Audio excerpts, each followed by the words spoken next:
The Weather Extreme video. This is the afternoon edition for Monday, the 26th of June. I'm James Spann. What a beautiful day today. Looks like we stayed dry through Wednesday for most everybody, but moisture comes back later this week. Check it out. There's the water vapor satellite view, a nice, refreshing trough over the eastern states. It was as low as 50 degrees in Alabama this morning. That was the low at Valley Head. We do note a little band of clouds up over the Tennessee Valley. That's a disturbance coming down the backside of the upper trough. And on radar to the north, a few small echoes over the Tennessee Valley, but there's a high chance that is not reaching the ground. And most everybody will stay dry this evening. Temperatures are mostly in the low to mid-80s. Feels pretty good, especially because of these dew points. Dew points are only in the 50s.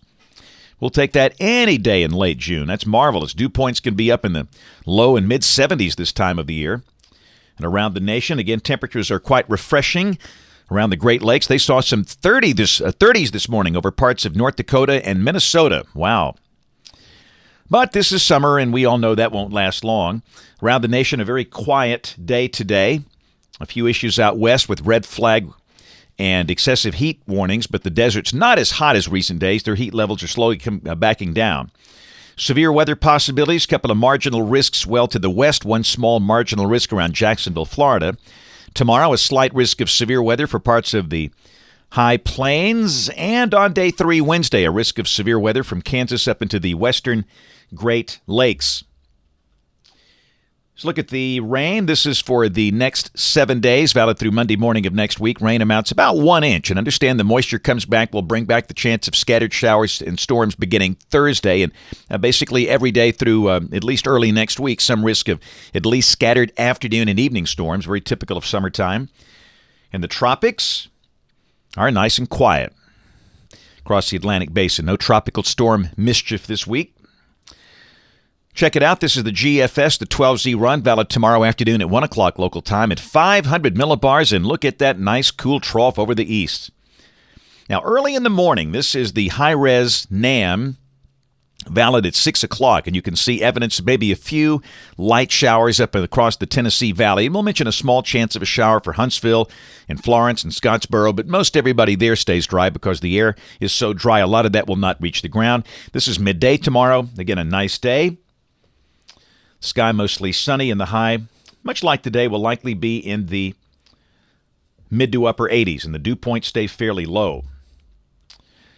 This is Wednesday, again a sunny day, highs in the upper 80s. But Thursday, the moisture comes back. A southerly flow will bring in the chance of a few scattered showers and storms by afternoon. Thursday's high in the mid 80s. And that's going to be the theme for a while. This is Friday.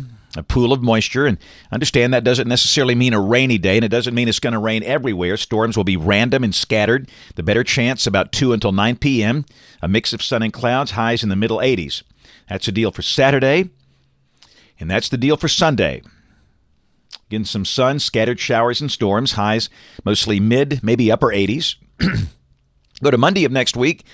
This is July 3rd. Hey, Independence Day holiday for a lot of folks. Some folks making it a 4-day weekend. That sounds good. Troughing up to the north. And again, muggy, scattered showers and storms about. And pretty much that'll be the case for Tuesday, the 4th of July as well. Here's the end of the forecast period, Thursday of next week, the 6th of July. Heights are coming up a little bit. And again, maybe a few widely scattered showers. And wouldn't be shocked if we saw some low 90s creeping in here by then. Thought we'd take a look at the European ensemble valid next Thursday. And it's got more of a ridgy look here. And if that verifies, we could see low 90s easily, but a lot of soil moisture here, and that should mitigate heat potential. In fact, the ensemble still has highs in the upper 80s across the board for the next 10 to 15 days here. So no excessively hot weather. But again, I wouldn't be shocked if we did see some low 90s out there in 10 to 15 days. That's it for the Weather Extreme video this afternoon. We'll have notes in the blog. The next video here by 7 o'clock tomorrow morning. You can catch us this evening on ABC 3340 News at 4, 5, 6, and 10 o'clock. Thanks for watching. Have a great evening, and God bless.